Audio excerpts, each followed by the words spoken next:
welcome to another week of Workstream Webinar Wednesdays. So mostly every Wednesday, we have a webinar with different industries, different folks like you, Mike, and different types of business owners. We've done skilled nursing, we've done healthcare, done Jimmy John's owners, all types of different franchise owners. A really good opportunity to hear from people like you, Mike, that just have a ton of experience in the industry, who have built a career on this. And we have a lot of customers and a lot of potential customers that come back and reference these webinars. So yeah, really thank you, Mike, for joining us. I'll start with a brief introduction on myself, and then I'd love to pass it to you, Mike, to kind of, I know we were able to catch up a couple of weeks ago about your journey into the franchise world. And I think it's really interesting. And so we'd love to kind of hear that again. By way of introduction from me, my name is Josh Johnson. I'm in charge of the Midwest for Workstream and onboarding customers, working with folks that are really doing hiring, and Workstream focuses on deskless workers. So folks that are on their feet working, a lot of different industries. And yeah, I work with them all the time. So it's a really fun experience to meet people like you. Mike, I'd love to hear an introduction from you. And then, if you could also talk about how you kind of got into this business. I think it would be really interesting for everyone. Absolutely. So my journey kind of came where, our family was very entrepreneurial. My dad quit his job when I was 10 years old, and a pretty lucrative job at the time, back in 1975, way before you were born. And I kind of grabbed onto that because I kind of watched that journey and I watched the success that he had. So I'd done the corporate America thing for about 15 years, and it just wasn't catching me. I didn't feel that it was giving me what I needed, and I had no idea what I wanted. But I wasn't feeling fulfilled. My little brother came to me and said, "Hey, there's a failing Jimmy John's in Kalamazoo, Michigan." And I took the leap. I had a 4-year-old and 6-year-old quit my job. And we bought the store in Kalamazoo, Michigan. My brother then opened one up in South Bend about 3 months later. And that kind of started our journey. Over then the next 15 years, we had turned those basically 2 Jimmy John's into 14 Jimmy John's, 11 Dunkin' Donuts, 3 bar Louie's. We were doing about $35 million in revenue with about 800 employees. In 2018, we then sold our Jimmy John's. We got into a concept called Core Life. So we do Core Life in Columbus. In 2019, we got into Pedal Pub. My son, that 4-year-old, became 21. We moved down to Miami. He became a Pedal Pub franchisee with me as a partner. Then about 2 months ago, I became a Smash My Trash franchisee in Grand Rapids. So I currently, and we're about to become a Window Genie franchisee down in Florida as well. So I've kind of lived it. It's the lifestyle that I live. I also broker franchises. I help people become franchisees, and kind of like the journey that I've had over the last 18 some years is giving me the ability to kind of navigate through what is a good fit for a person. And so now I help people become franchisees like I am. So I kind of broker for 440 franchises, helping people get across the finish line and kind of being business owners themselves. Yeah, amazing. I think a lot of folks like you have started kind of in small industries and evolved and kind of learn the business that way. Talk about that. I'd love to hear more about when you kind of dipped into Jimmy John's. What was that feeling like? And when did you know that the franchise world was something that you were going to kind of spend your whole career building out? So I'm a big model person. What I mean by that is I look at a model. I don't care what the product is that I'm selling. I could have sold widgets. We could have sold, paper airplanes. It really didn't matter. I look at 3 things. I look at what's the cost to get in. What's the average annual revenue, and what's the profit margin? And by looking at those 3 numbers, that really kind of determines what franchises we get into or what businesses we get into, because if the number we're getting into and the profit and the annual revenue that they kind of match up, we always looked at ourselves as a people development business that just happened to pour coffee or happened to make a sandwich or happened to pour a drink at Bar Louie or happened to take a person on an excursion through Wynwood in Miami on a pedal pub. The product that we're selling really is not important, because if there's a need for it and those three things are drivers, we really didn't care. And that's also when I help people become franchisees. If they look at the franchise model as a model and not, oh, I have to do Subway because I'm familiar with that, or I have to do Krispy Kreme, or I have to do McDonald's. Too many people get caught up into the product that they're selling. What they're selling really is not important at all. Are they developing their team? Are they developing the people that they have? Because if they're going to grow, the only way you have the ability of growing is you have to constantly develop your people. And that's what I talked about earlier, is that we ran our organization as a people development business that just happened to pour coffee.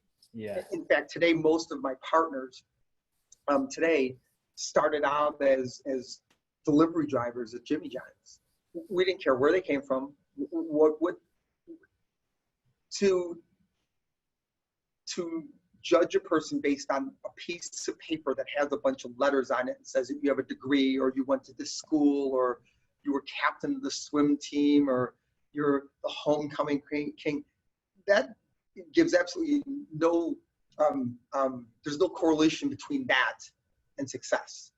In fact, academically, I'm not gifted, let's put it that way. Spell check and a calculator is very important to me. But I looked for people that had something. I always use the definition of luck is being prepared for an opportunity. And if a person puts themselves in a position that they make themselves so available so that when that boss says, hey, we need to fill that spot, and everybody goes, well, of course it's Mike. They don't care what's on your resume. They don't care what school you went to. If you're able to execute, for example, that my daughter's in her last semester of nursing school right now. So she decided she was going to start at Michigan State. She realized she was not going to get in a nursing program at Michigan State because it was way too competitive. She, again, also is not academically gifted. So she decided to go to Lansing Community College. She's going to get an RN degree from there. And the people graduating from Michigan State and the people graduating from Lansing Community College, when you enter the nursing market, they don't give a damn what school you went to, and they don't give a damn what your GPA is. Mm-hmm. All they care about is, do you show up on work and can you execute what you need to do? Mm-hmm. So that's how we always built our organization. Is we didn't care what you looked like, what color you were, how tall you were, who you liked as your friend, boyfriend or girlfriend. Show up and execute, and good things will happen to you. And then we collect those people and kind of took them on our journey with us. Mm-hmm. And today, those people are my partners. Mm-hmm. Yeah, I'd love to keep diving into that, because we hear this over and over that people management is far and away kind of the most important thing. This is kind of, as you're mentioning. How have you, Mike, developed that over your years of franchising? How have you continued to find new ways to get the best people and invest in those people? Well, I think it starts from yourself. Every single day, I spend 15 minutes making myself better, because you can't help people around you if you've stopped learning as well. So I'm a John Maxwell guy. Every morning I listen to Minute with Maxwell, and it gives me something to work on every single day.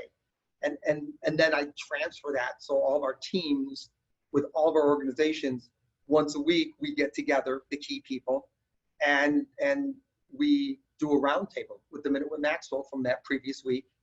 And then we also do one of the laws of leadership, 21 irrefutable laws of leadership. Once a week, one of the team members will raise their hand and say, okay, we're talking about the law of navigation this week. And they explain their version of John Maxwell's law of navigation. What's great about that is oftentimes you're now going to, you have your perception of how that law would be for you. And then you hear it from somebody else and you're like, wow, I never looked at it from that point. and I've always said this to my team, I've said this to myself, is the day that I stop investing in myself is the day that I need to stop leading. Because then they're going to recognize, well, wait a minute, if he doesn't need to study, if he doesn't need to grow every single day, well, why do I? Look at him, he's not having to do it today. So I felt that, you need to send a message to your people by the things that you do, not by the things that you say. So they know that they're not going to be able to catch me in the morning and be able to say, hey, did you watch the Minute with Maxwell? And it's not the Minute with Maxwell. It's making an investment every single day to do something to improve yourself. Because if you don't, you're going to be rotten, and you're not going to be able to help your people around you. And therefore, your business is not going to be able to grow. Yeah. Yeah. And it seems like that, that kind of culture you're developing there with your employees flows from the top down. So whatever leadership you're driving, that goes through to your managers, and then that goes through to the people that are kind of on the front lines for you. The folks that are actually pouring the coffee, or, back in the day when you had Jimmy John's, the folks that are actually going out and making sandwiches or delivery driving. Yeah. Yeah. They're all extensions of you. And if you don't make sure that they understand what your values are, when they get out there, they're not going to be able to express that to the customer. See, in an organization, you have two customers. The first customer, and the most important customer, is the customer that works for you. In exchange for a wage that you hand them, they're handing you a service back. How's that any different from a person walking in and going, hey, I want a number 7 at Jimmy John's. In exchange for a product that we're handing them, they're handing us money. So my investment was always in my most important customer, which was the employee that worked for me, the employee that worked alongside me. If I made the investment into them, when that other customer that's walking in and giving us money in exchange for a product, they're going to give them a fantastic experience, and that customer is going to be satisfied. When you don't take care of your number one customer, your employee, the service that they're going to give to the other customer is not going to be receptive to the point where they're going to want to come back. I mean, in the restaurant or the quick service industry, you win by having them constantly come back. McDonald's, the reason Coca-Cola, McDonald's, they still advertise is they want you to come back they want you to drink Coke every single day. They want you to go to McDonald's every single day. Dunkin wants you to have coffee every single day. Well, if you don't give them a great customer experience, they're going to go off the street. So we always worked on that first customer, which is our employee, and then the second customer was the customer walking in the door. And that allowed us to grow. Yeah. Yeah. And you mentioned you're able to kind of see that potential, and even in delivery drivers and see, folks that maybe start off as a delivery driver that come in from a regular application or something. How do you kind of cultivate that you kind of mentioned doing that, having those meetings every day, but how do you cultivate that mindset of really looking as people as your first customers? It's a lifestyle. You live it, you breathe it, you eat it. And it's not a matter of cultivating, as it's a matter of, there are people out there that have everything that's necessary to become a CEO of a corporation. They just need someone to believe in them. They need someone that will give them the tools. They need someone that will show them how to use the tools. And then our job is to step back. And they're going to be the ones that are going to be pick it up and go, hey, I don't understand how to use this, or hey, can I be better at this? So it's not like you have to tap them on the shoulder and say, hey, you're ready. They'll let you know when they're ready, not necessarily verbally, but by the actions that they do. So when you give them those tools and you give them a place where they also can make mistakes and not be beaten down. That's why so many times there are fantastic employees that you might have, but if they're so fearful that if something doesn't go right where they make a call, they won't make a call. And that could be oftentimes worse than making a call and having it being the worst call. So that was really important, and it gave places for people to land softly and learn from that. And then they received it where it's like, why aren't you going to yell at me? What am I to yell at you at? There's a line in the Bible. I'm not a big church person, but there's a great line that just has always resonated with me. Take the log out of your own eye before you take the sliver out of your brother's. You cannot judge a person for screwing up on the line or doing something poorly with the customer when I've done it myself. I've had a bad day. So how can I be the one to beat them down for something that I've done? Mm-hmm. So that then you create a environment where they feel safe, where they might actually feel for the first time, someone believes in me. Because there are people out there who they don't have an environment at home. They don't have a friend network that is encouraging, that says you can do it. They're like, you're too stupid. You didn't graduate from high school. You didn't go to you don't live on the right part of town. But then there are people who like, hope, and this is not about me, but it's just, you were asking me a question, I'm answering it. It's like, I didn't care where they went to school. And all I cared about is executing. And if you can execute, I'm gonna give you more responsibility. If you can take more responsibility, and if you make a mistake, we're gonna sit down, we're gonna figure out how not to make it next time. And then you watch these people blossom. And all you had to do is just get the hell out of their way and give them the tools. It's so rewarding to watch that happen, because you've changed that person's life. What the hell does that have to do with pouring coffee at Dunkin'? It has everything to do with pouring coffee at Dunkin', because again, now my customer who's coming in, I got great repeat business. My food costs is going to be less because they're not going to steal from me. They're not going to waste hours. They're not going to work slow where I'm blowing up labor. I mean, in the industry that you're talking about, it's an industry when you're working on your food, it's cost of labor and cost of goods. Well, I don't have to, if I'm managing that by an iron fist, those people aren't going to respond. If I make them a part of the solution with that, they'll lean into it. Then I don't have to worry about managing food and labor. They'll manage it themselves because they want to have that opportunity that they can grow and achieve where they never thought that they could be, but they always wanted to. They always looked across the street and man, look at that car. Look at those people playing on that golf course. Why don't I have that? Well, it's because you just haven't been either given the option or you've not grabbed it. Yeah. So Mike, you've owned so many businesses over the years. How do you hire these folks? How did you hire these folks with, from Jimmy John's to Bar Louie to now Pedal Pub and, I mean, the grassroots of it is, again, this is before your time. You would open up a newspaper, you'd go to the classifieds, you'd make a phone call. Yeah, this is a different life now. Exactly.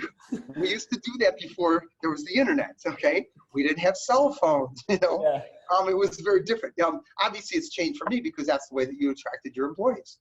Monster and Indeed and all of those, things. We had them. But man, it was not an electronic world. It was a hard copy world. So, I remember with Monster, they'd send you a stack of resumes, We don't recruit any differently than anybody else recruits. It's what we do with regards to when we have those people. Does that mean we're great at it? Absolutely not. And we're still trying to figure it out and still trying to get better. But it's a whole lot cheaper, retaining employees than having to hire new people. Absolutely. And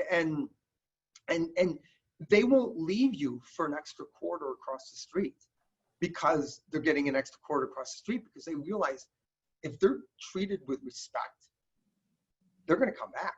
Yeah. So it's just, recruiting wasn't the problem, and it's always the problem. But with us, it wasn't the problem. It was, we worked all of our time on what do we do to retain that person, and it didn't have to be all based on money. People think of this. I'm going to give you an analogy, and it'll work right with this. People will pay more money, in some cases, for a lower quality product if they get great customer service. People will work longer hours for less wages in an environment where they feel valued. Now, that doesn't mean that money doesn't matter, and that doesn't mean that you can just take advantage of that person. But you don't have to worry about them going across the street because of more money. Because if they feel that they're a part of a team and they feel that they're a part of a family, they'll never leave you, regardless. But yes, you have to pay market, and trust me, I get a lot of pushback on what I'm going to say next, but I truly believe it, and people have proved it. If you're worth minimum wage, you get paid minimum wage. If you make yourself so valuable to your employer that they have to pay you twice what minimum wage is, they're going to pay it because they know if they don't, you're going to go across the street. When employees come to work making themselves the most valuable person that day. If they can't walk home at the end of the day and the team would vote and say who was the best person that day, and if they couldn't raise their hand and say that was me, then they didn't bring their game. The people that do that will make whatever they make. If you're worth $150,000, you will get paid $150,000. If you're worth minimum wage, you will get paid minimum wage. You make your worth. I don't believe there are obstacles. Yes, there are some industries, no, you cannot become an electrical engineer without having those degrees, because those are analytical type things. I'm talking about most jobs don't require a degree. And I'm not saying anything about not going to school. I'm just saying that you don't have to have those skills to rise through an organization. You rise through an organization making your boss look good. And then your boss embracing that. And you know, there are 4 ways a person rises to an organization. 1, you do something so significant for the organization. You invent the AIDS vaccine. You invent the ability to cure cancer. They've made you the vice president of the organization. 2, you've been there so long. You've been there for 30 years, and finally everybody says, well, hey, of course, it's Mike's turn. Congratulations, you're janitor's second class. You get a quarter extra, and woo, woo, woo. The other 2 ways people rise to an organization is they ride somebody's coattails, and they're in the right place at the right time. I've never met a CEO that hasn't become the CEO any other way other than being in the right place at the right time or riding someone's coattails. Being in the right place in the right time doesn't mean you're physically standing someplace. It means that you put yourself in a position, you've made yourself so valuable to that organization that when they say, hey, we need someone to fill that spot, they go, of course it's this person. And all of a sudden that person's at the highest level. My mentor, Roger Smith, never got a high school diploma. He became the CEO of a $300 million organization, a CEO. And actually his email address is a GED to CEO. And this guy is a multimillionaire, and he never graduated from high school. Yeah. Because he made himself so valuable, or he latched onto a rising star and he said, I'm going to be that person's bitch. I'm going to make that person's life so good. So when that person gets promoted, that gives you the opportunity to step into that spot. Or when that person gets promoted and they say, hey, you can take some people, they're like, hey, I got my guy. This guy made me look good. Next thing you know, they rise to an organization together. Yeah, I love that. I love Mike, your people-centric mentality in kind of delivering I like talking about your employees as your customers, and what kind of experience you deliver to your employees is super important to you. I have an interesting experience when I graduated college and I was looking for jobs. So I was applying to multiple jobs and was getting, interviews from some and then no response from others. And then I eventually got hired. And then after I got hired at this company, I had 3 or 4 other of my applications come through from other companies trying to reach out to schedule interviews with me. Well, at this point, it had been nearly 10 weeks since I had applied to their company and not heard anything back from that. And so, I have the plug for Workstream here. Workstream delivers your brand experience from the second that an applicant applies. So when an applicant applies through Indeed, they're getting a text message from you confirming to them that their application matters. They're straight into your process. They're getting instantly engaged. I know, we talked about Workstream a little bit, but how important, is delivering your culture beyond just the hiring process, but all the way into your interview process for you? My partner's not here, and I'm not active. And I'm going to be honest, I'm not active in Workstream. But this morning, I kind of pulled her aside and said, give me some highlights and give me some bullet points, give me the cliff notes of it. She goes, I love it. I love it because it allows me with a couple clicks on my phone to be able to interact. Hey, we're short-staffed today. Can you come in?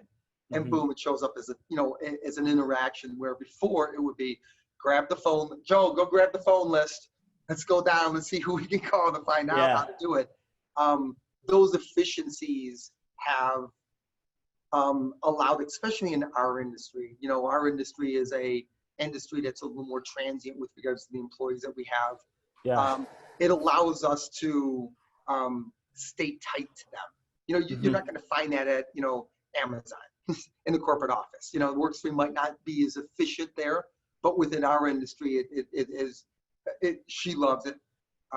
She said it eliminates a lot of the minutia that she had with regards to just, even if it's just scheduling, it's kind of there to make her life easy. So, I mean, she couldn't be here. We're actually opening up a brand new Core Life tomorrow. So I'm down congratulations. in Columbus. So, yeah, and 4 weeks ago, I opened up a brand new bar, Louie, and in a couple of weeks, we're opening up Window Genie down in Florida. So I'm kind of. Yeah, you're stretched thin. Yeah, I got issues. Yeah. as my therapist tells me. Yeah. Or my family. Both of them think I have issues. Oh, awesome. Well, congratulations. Yeah, and then on this topic of employees as well, we have a question I'd love to answer here. What's the importance of getting diversity into your restaurants and getting diverse employees into your workplaces? So I don't know if what I'm going to say is the right thing to say, because obviously this is a very, you know, what is diversity, and, you know, what are you looking for, and are you looking for certain people? We don't give a damn who walks in the door. We don't, you know, people are going to come, and if they're going to execute, like I said earlier, I don't care who you sleep with. I don't care what color you are. I don't care how tall you are. I don't care if you have hair, and I don't. Yeah. Okay? I'm not going to discriminate against a dude that has fantastic hair. Yeah. None of that's ever been important to us because, again, you know, we don't know what the package is going to look like that's going to come into our organization to make us better. So we don't have quotas. We don't look for something. We look for a person that can add and make us better. And if that person happens to be of a certain race or a certain, you know, something, fantastic. That, you know, we're not going to have those issues in our place because it's an inclusive place, not because we choose to. It's meaning like it's actual thoughtful. It's just, it is. And because people then feel comfortable in that environment, and we don't look at a person because of that, that welcomes their friends, that welcomes their peers. So I don't think you have to create quotas or look for certain things to become diversified. So, you know, I might get blowback from that. I don't know if I said the right thing or wrong thing, but we don't care. Yeah. It's not important to us. Yeah. I mean, I think that just speaks to the people-centric mentality you have of just investing in, it doesn't matter who it is. You're just investing in people who want to get the job done and who want to develop themselves and who want to deliver something really great. People will figure out if they know that you are a welcoming organization, they will come to you. Whoever they are, they will come to you. Love that. So. And then, Mike, we have only a few minutes left here, but I know you mentioned But I have like an hour's worth more of material. Yeah, I mean, we could go all day here. No, I'm kidding. I just feel privileged that you're spending some time with us, given that you're opening a Core Life tomorrow. You have was another pedal pub in Florida going up? Window Genie. Window Genie. All I care about is the check that you're sending me. As long as that clears, I'm fine. Oh wait, you're not paying me, are you? You might have to send me your Venmo. I'm sorry. I'm kidding. So given your busy lifestyle as a franchisee and consulting with other people, helping broker those transactions as well, what's your favorite part of the entire process? Just being a part of people's journey. I mean, this brokering thing has really, I'm dealing with people who, just like me, were stuck in jobs, and they were running a business for somebody else. And to be able to hand them a gift and have them open it up and have them get excited about it and be able to apply it. Not everybody can. Not everybody's ready. Just like an employee or it's a person looking to become a franchisee, they might not be ready. But just hoping that every single day I help somebody's life take a step forward, that's what gets me excited. And that's what wakes me up in the morning. And, you know, I say this, you know, I know this is kind of a weird thing, but I can't wait to go to bed, because the sooner I go to bed, the sooner I get to wake up in the morning to go to work. People are like, why the hell do you get excited about going to work? It's because, well, I might have the ability of changing a person's life, because there were people in my life who tapped me on the shoulder and gave me those things for free. It's my responsibility to pass those on. So, yeah. I love that. And then, I mean, this whole discussion has kind of been framed around people. If you have any tips, I mean, a lot of people that watch these webinars are people who either own franchises or people that are trying to, or that are working in franchises. Given your years of experience, Mike, what's like your greatest advice to someone who's pursuing this business and is trying to become successful like you? Your shit stinks. You're not that good. You could always be better. Too many people, they pass out awards, and again, and I mentioned this, you actually had it wrong. I was not franchisee of the year for Dunkin. I was franchisee of the year for Jimmy John's and Bar Louie. And none of those awards mean anything to me. It's a plaque. It's a piece of paper. You're not as good as the plaque says. You just happen to get lucky on a day that the people that were looking at it said, hey, congratulations. If you take yourself too seriously and you think you're better than, you read your press clippings, that's when people start deteriorating, because they stop driving for that excellence. It's successful people enjoy being uncomfortable. So getting comfortable and thinking that you got it. I can now say, you know what? I don't have to wake up this morning. Somebody else is going to take care. You know what? I can take the day off today. I'm going to go jump on my boat. You know what? Someone else can take care of it. The day that starts happening, when I start thinking about that, I need to stop being in leadership, because my people are going to say, well, then I can tap out one time. And next thing you know, your organization, it's like a cancer and it's just spread. So don't take yourself too seriously. You're not that good. You're not that important. We are people, just rich people and poor people put their pants on the same way, and they, maybe there's little holes in their underwear, but they still wear underwear. So it's you're not as impressive as you really think you are sometimes. Yeah. So just be grounded and do unto others as you would want others to do unto you, and it doesn't matter how big your checking account is. Yeah. Great. I love that. Hey, Mike, it's been such a pleasure to talk to you. I've personally loved working with different franchise owners and really enjoyed your perspective on the most important parts of running the business, which I think from our conversation seems to just be people. You seem to be a very people-centric guy. You have a really strong business going with Bar Louie, and it was fun to learn a little bit more about Bar Louie and the space you found there. If I'm correct, you're now no longer really dealing with Jimmy John's and just more in Dunkin. Yeah, we sold our Jimmy John's in 2018. Okay, awesome. But I mean, and then Window Genie's on your horizon, and yeah, my son and his best friend are, and this is really exciting, because now, it's not daddy, setting up a business for his kid. It's you're doing it, and yeah. I'll be there. So we started with Pedal Pub with them, and they learned a lot. And now I really sit back and I allow them to kind of step forward. And that's what gets me excited. Forget that was my son. That's not important. It could have been anybody. That is just watching that person grow over the last, that 21 turning 22-year-old. It was like the difference between a 15-year-old and 21-year-old. They just made that much of a leap in there, and that's exciting. So yeah. So Window Genie will be something that'll probably happen in the next 60 days or so. Yeah, amazing. And then passing, slowly transferring your expertise, and I guess your son's going to start to understand your life a little bit more too.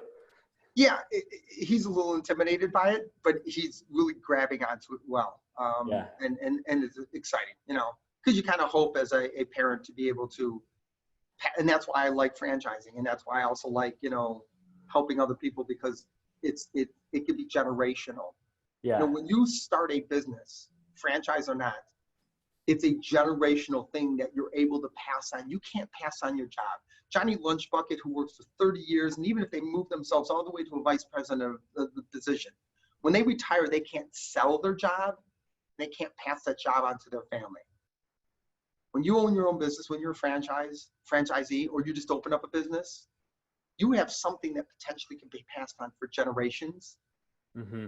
It's a legacy. Or if you get to the point where you're not ready to retire, you can sell it. We sold 14 Jimmy John's for $9.6 million. How do a couple punks from the city of Chicago have the ability of doing that? I have no idea, but it was through people. Yeah. You know, and that's a legacy that we're able now to pass on for the next several generations, and hopefully they can pick that up. That's why I'm a big fan of helping people become. So if any of you folks out there, you want to become, you know, talk to me. I would love to help you out do that, because it's the reward that I get from watching that happen for other people is far greater than anything that we get off of it financially. Yeah.